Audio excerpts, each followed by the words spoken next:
বাংলায় কোনো শিল্প নেই, দীর্ঘদিন ধরে বাংলায় কোনো কারখানাও হচ্ছে না, শিল্প চলে গিয়েছে। কার্যত বাংলার শিল্পের অবস্থা নিয়ে রীতিমতো কটাক্ষ করলেন কেন্দ্রীয় অর্থমন্ত্রী নির্মলা সীতারামন। কি বলেছেন তিনি, সিনিয়র এডিটর ময়ূখ রঞ্জন ঘোষকে একবার শোনাবো আপনাদের।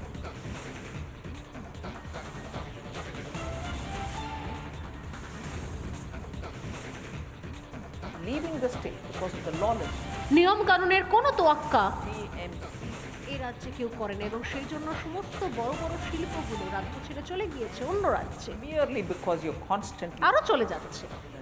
rent seek. তৃণমূলকে যদি কেউ চেনে, কি জন্য চেনে? তার কারণ হচ্ছে তোলাবাজি। তোলাবাজির মধ্যে দিয়ে মানুষকে ব্যবহার করা, বারবার হ্যারাস এর থেকে মুক্তির উপায় আছে কি? বাংলার দুর্নীতিটা দেখুন। এর জন্য আপনাদের রাজ্য প্রশাসনের থেকে উত্তর চাইতে হবে, পাশাপাশি নিজেদের নেতাকেও বুদ্ধি প্রয়োগ করে বাছাই করতে হবে। Invest. দেশের সংস্থা ছিল, কোনো বিদেশি সংস্থা নয়। Why would Assam be an attractive option? Assam কেন এত আকর্ষণীয় অপশন জানেন? Haryana, those states which repeatedly get all these industries. And you need an ecosystem. you say. সাধারণভাবে গুজরাট, মহারাষ্ট্র, তামিলনাড়ু, হরিয়ানাতে এই সমস্ত ইন্ডাস্ট্রি রয়েছে। If a chip manufacturer thought Assam is good enough, and they've gone with a big investment there. এর পাশাপাশি বিভিন্ন রাজনৈতিক মহল থেকে কি বলা হচ্ছে সেই বক্তব্য আমরা আপনাদেরকে শোনাবো নির্মলা সীতারামনের বক্তব্যের পর।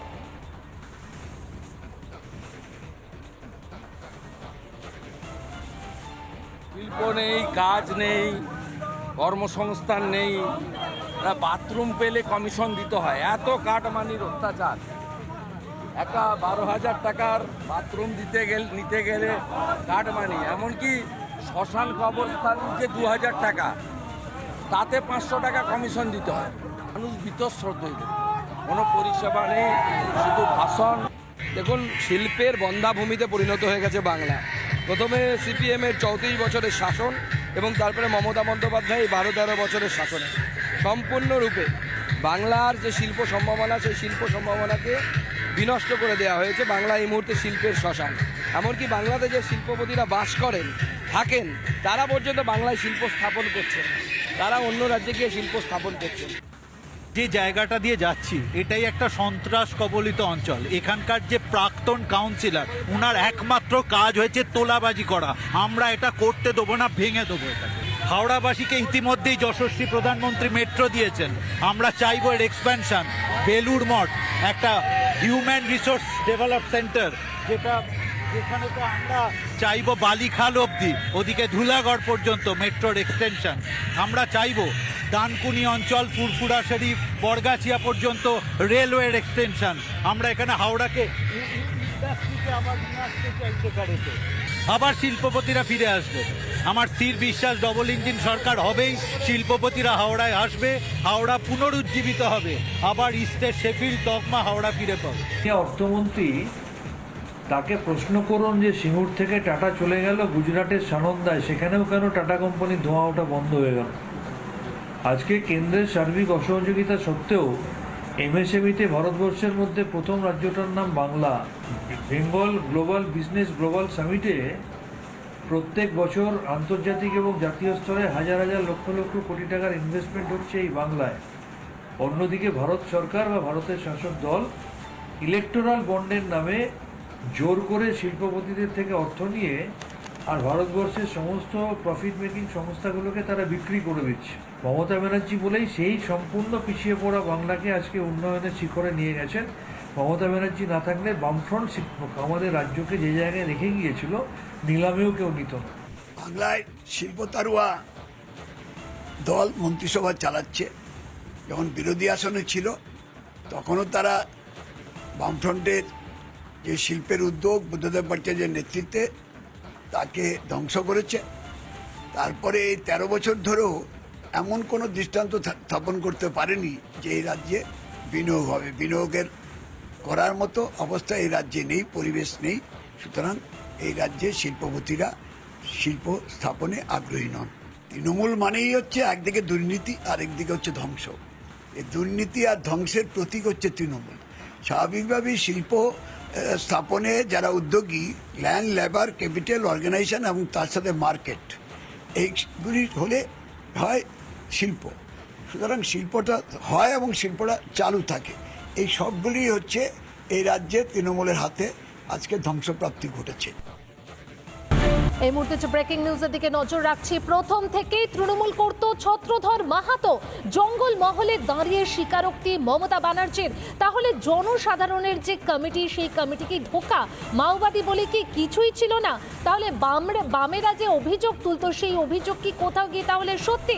প্রথম থেকেই তৃণমূল করত ছত্রধর মাহাতো, এমনটাই কিন্তু স্বীকারোক্তি মমতা বন্দ্যোপাধ্যায়ের। আর তিনি জঙ্গল মহলে দাঁড়িয়ে ঠিক এমনই মন্তব্য করলেন। তাহলে জনসাধারণের কমিটি কি ধোঁকা? মাওবাদী বলে কি কিছুই ছিল না? মমতা বন্দ্যোপাধ্যায় ঠিক কি বলেছেন আমরা শুনব।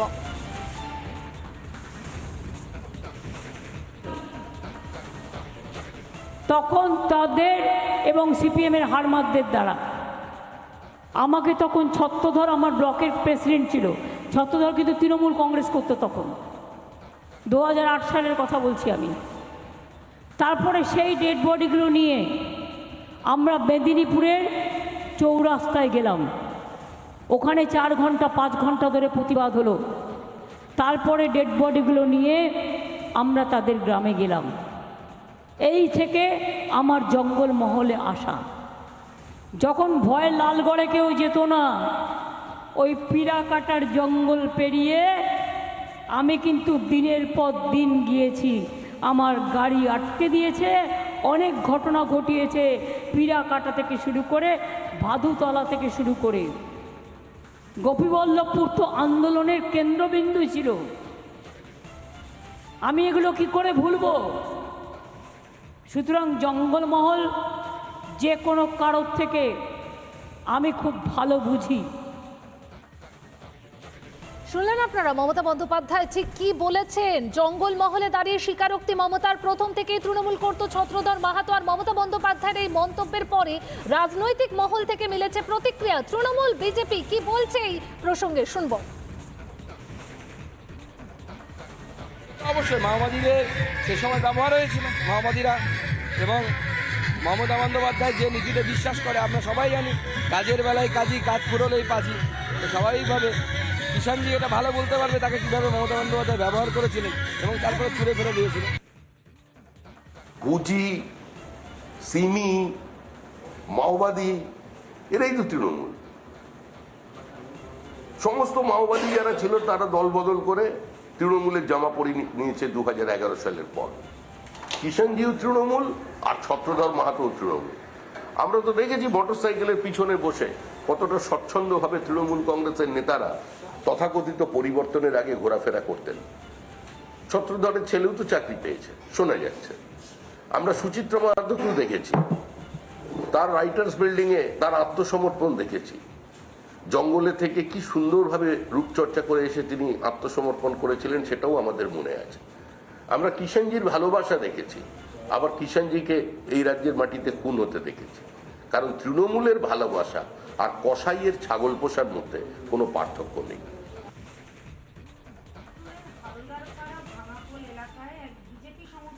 নাবালিকা মেয়েকে ধর্ষণের অভিযোগ উঠল প্রতিবেশী এক তৃণমূল নেতার ছেলের বিরুদ্ধে। শুক্রবার রাতে জোর করে ভয় দেখিয়ে বাড়ির ভেতরে ঢুকে এই নাবালিকাকে ধর্ষণ করা হয় বলে অভিযোগ।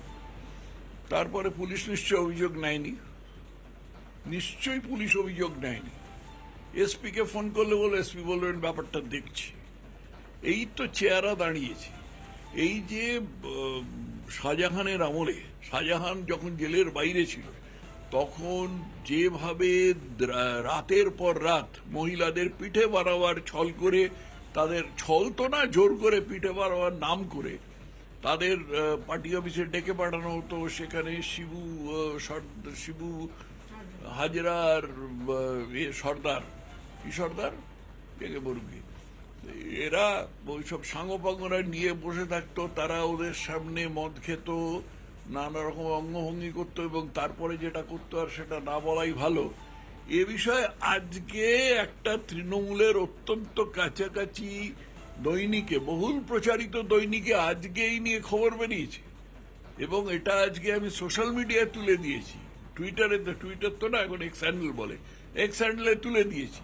পড়লেই দেখতে পাবেন যে পরিস্থিতিটা কি দাঁড়িয়েছে।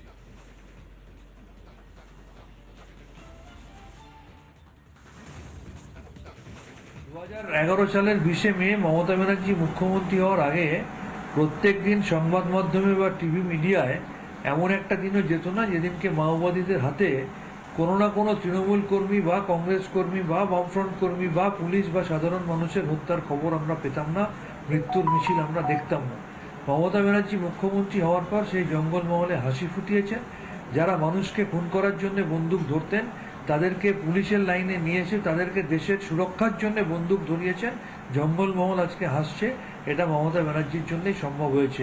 কিষাণজির কাছে তৃণমূল কংগ্রেসের ক্ষমতায় আসার আগে টিভির ক্যামেরার বুম পৌঁছে যেত, কিন্তু বামফ্রন্টের পুলিশ পৌঁছাতে পারতো না।